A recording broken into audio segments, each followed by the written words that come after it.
Hello, welcome back to another video, as I always say in my videos. If you haven't already subscribed, please do so. There'll be some more gadget tech coming up on my channel.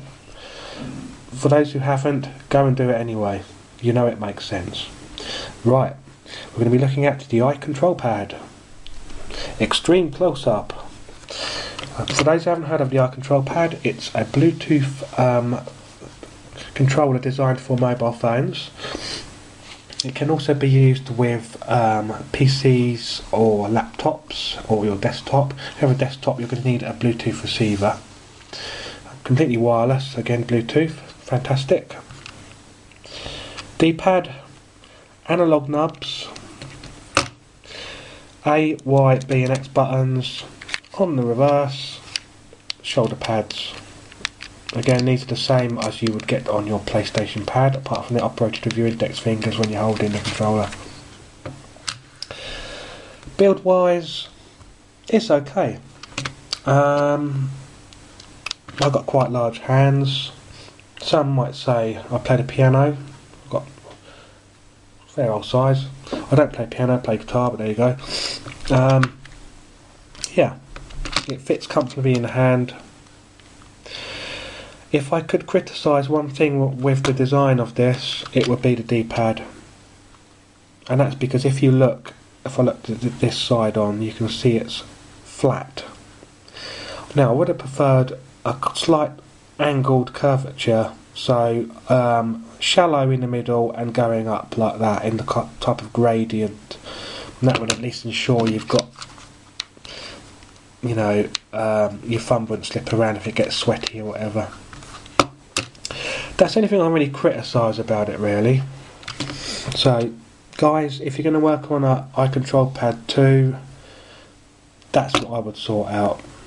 Other than that, it's pretty good. First of all, the first thing they actually clamping system they came up with this was for the iPhone, and they came across this clamp system which would clamp on here. If I pull that off, I've just pulled the side off there, you can see here.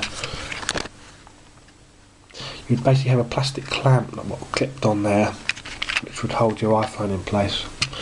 Again, that was fantastic if you had an iPhone, but as useful as a chocolate teapot if you didn't, because it wouldn't fit your phone. So, here we put this back on. They come up with another clamping system, enough just to attach that, which was this, and I have to say it's wonderfully simple.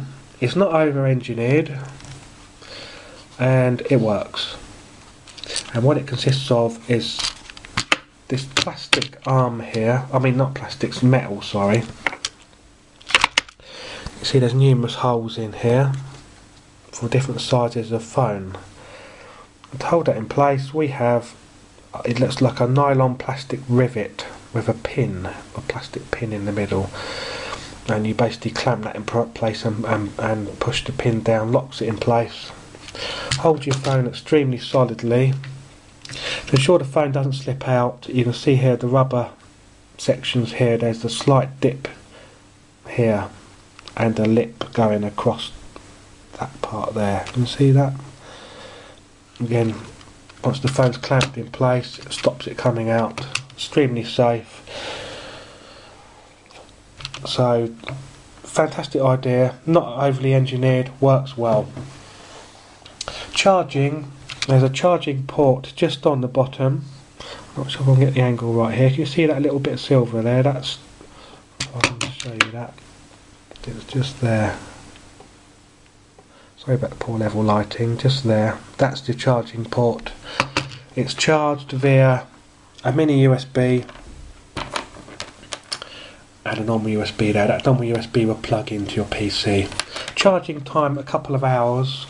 When it's charging, you will generally get a red light on here, shows it's charging up. The only thing I would say about the charging LED is it's a little small. You can't see it as lit under strong light, you know, only under low level lighting you see it's charging, which is a bit confusing really. Excuse me, I've got a burp.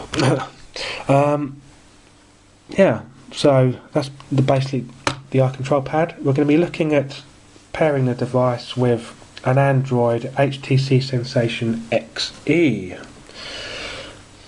1.5 GHz dual core phone. Firstly, a word about HTC handsets. They have bugs in the firmware, which is the Bluetooth stack, which prevents it pairing with some Bluetooth devices. Most interesting was this little critter, which was the Zmote JS1. It tried pairing with it and thought it was a keyboard, in which it wanted me to enter a pin on this device because it thought it was a keyboard. Again, I can't bloody do that, there's no bloody keyboard on it. So how you overcome that is to use a piece of software called Blues IME. Blues is spelled B-L-U-E-Z IME. You'll find that on the Android market. Blues IME will basically mimic keyboard inputs on a joypad, so it will let you program these buttons here to whatever equivalent keyboard function on the Android phone to ensure it will work with any emulator, which means even if that emulator does not support the IControlpad, providing you have Blues IME installed, you can define the key functions to work. And you would do that by looking at the application, finding out what key presses controlled your game character, write them on a bit of paper, then program those into Blues IME, and you're good to go. So the IControlpad will work with any Android game you care to mention, even if it is not directly supported. Right, enough of my waffle. We're going to pair this up now with the phone, and I will give you a demo of MAME for Droid. We're now going to go through the process of pairing the IControlpad to my Android phone. First step you want to do is hold down Y, keep Y held down, and press start, and watch the LED.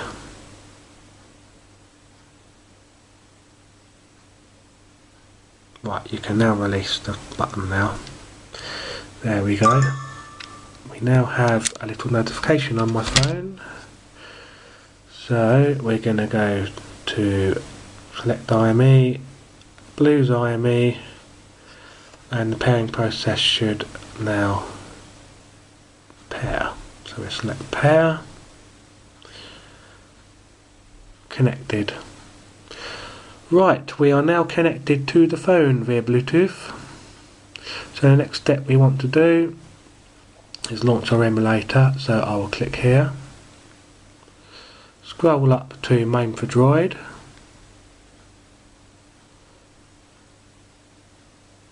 okay, check that's working. Yep, that's working, as you can see. So all we need to do now, slot the phone, actually I'll slot it around that way, so the volume's on the top then, volume control, slot that on there. Now we can see the joystick controls on there at the moment. We want to remove them, so I'll click options, settings, scroll down, I think it's already settings somewhere here, touch controller visible, turn that off. Back key, again we can still see that, so there's obviously a way of turning that off somehow. Bear with me. That one there. Back. There we go. Okay, you can see here, I'm pressing the button here, it's scrolling down the lists. So what game should we play, I wonder? Let's have a look, shall we? Now, if we press right, we go forward a page each time, so it's a bit easier.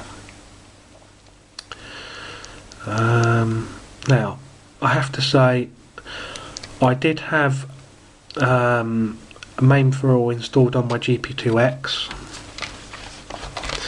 which is here. GP2X open source handheld by Game Park Holdings. It would outrun, but I had to overclock the CPU to 266 MHz, and the sound skipped on it. On this, On my Android phone, no such problem whatsoever. Runs beautifully. Right, we're on Android set 3. Sorry, Outrun set 3 we'll run. Right, B to confirm. Move left and right on the D-pad. Let's turn the volume up so you can hear it. Right, we're now running Main for Droid on Android with a paired IControlpad controller. Select to insert coin. Start to begin. Now I hope you can see this. I'll hold it as close as I can. I think the focus is right. As I say, I used to run this on my arcade machine if you've watched my other videos, and Main for Droid on the HTC Sensation XE, 1.5 GHz dual core, plays beautifully, really playable. I've got to figure out to change gear now. Oh, there we go. Right, that's gear, change gear, there we go. Y button, changing gear.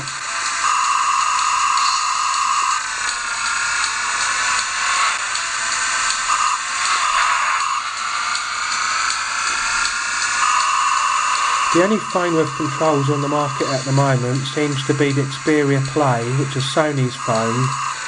I've never been a fan of Sony phones because the firmware on them is absolute crap.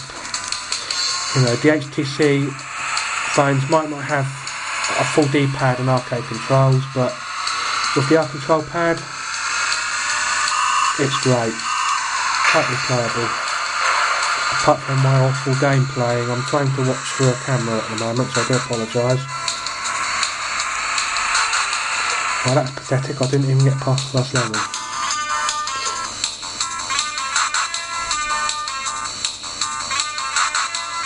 Didn't even get past the first checkpoint, never mind.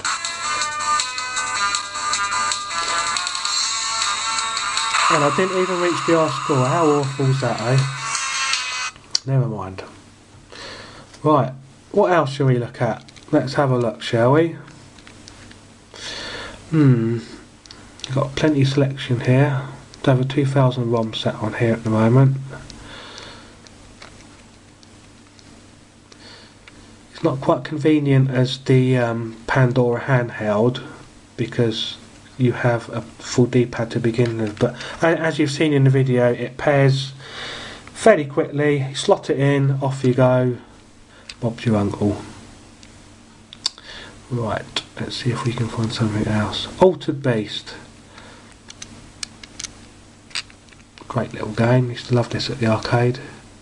This version hasn't got sound, so let's have a look for one what does. Version 1. Start, select and start. Rise from the grave.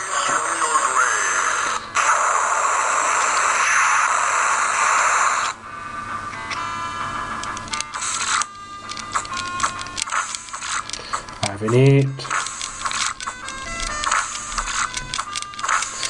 It's quite good, this game, because you could basically get power-ups and change into like this giant teddy bear or this other funny flying beast thing. All good fun.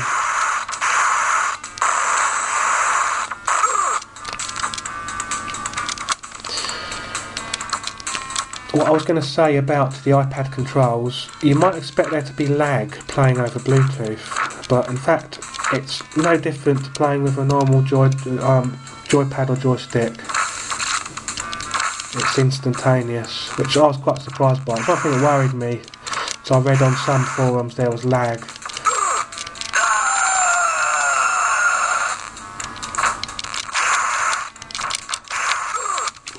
No, I'm not doing very well at this, am I?